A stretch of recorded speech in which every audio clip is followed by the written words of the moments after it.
The morning started like any other. Sun rising over the hills, cattle lowing in the distance, coffee steaming in my hand as I looked out across the pastures. But then I heard it, a deep, grinding roar of diesel engines. Not one, not two, five. I stepped out onto the porch, squinting down the long dirt road that cut through my land. That road was mine. Private.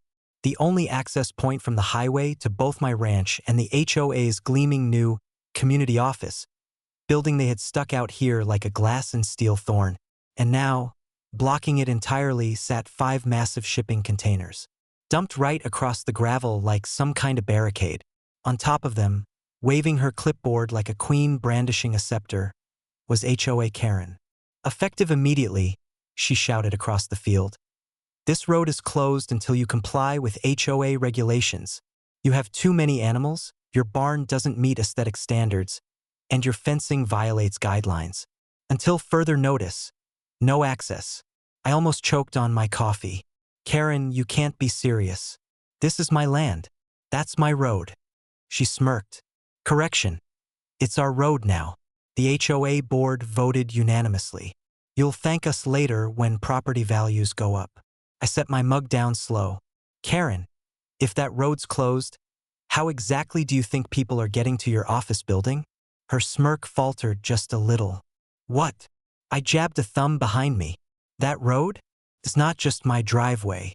It's the only access route for deliveries, for power trucks, for your staff and board members. And right now, you just cut off your own headquarters. She blinked, looking at the row of shipping containers, then back at me. You're lying. There's another road. I shook my head. Nope.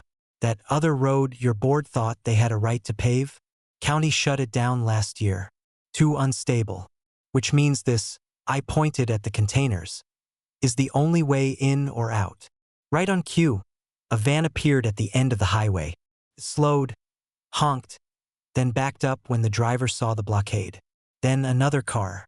Then a delivery truck, horn blaring, driver leaning out the window shouting curses at the mess.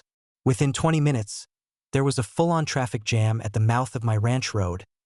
HOA employees and vendors stuck with no way in. Karen started to sweat. This is temporary. We'll figure it out. I pulled out my phone. Nah, I'll figure it out. Let's call the sheriff. See what he thinks about illegal dumping and blocking emergency access. Her eyes went wide. No, you wouldn't dare. But I already had the sheriff's office on the line. When the deputies showed up, it was like Christmas morning. They took one look at the containers, then at Karen perched on top, and shook their heads. Ma'am, one deputy said, you're being charged with obstruction of a public safety route. You can't block access like this. What if an ambulance needed to get through? Karen's jaw flapped. But, it's our rules. The deputy smirked. Your rules don't override county law. You're coming with us. As they pulled her down from the container and loaded her into the squad car, tow trucks rolled in to haul the metal boxes off my road. Each one clanged and screeched as it was dragged away, revealing the long, open stretch of gravel once again. By the time the last container was gone, the line of cars finally trickled through, HOA staff glaring at Karen through the cruiser's window. I waved them all by cheerfully. Later that night, I put up a brand new sign at the start of the road. Private access only.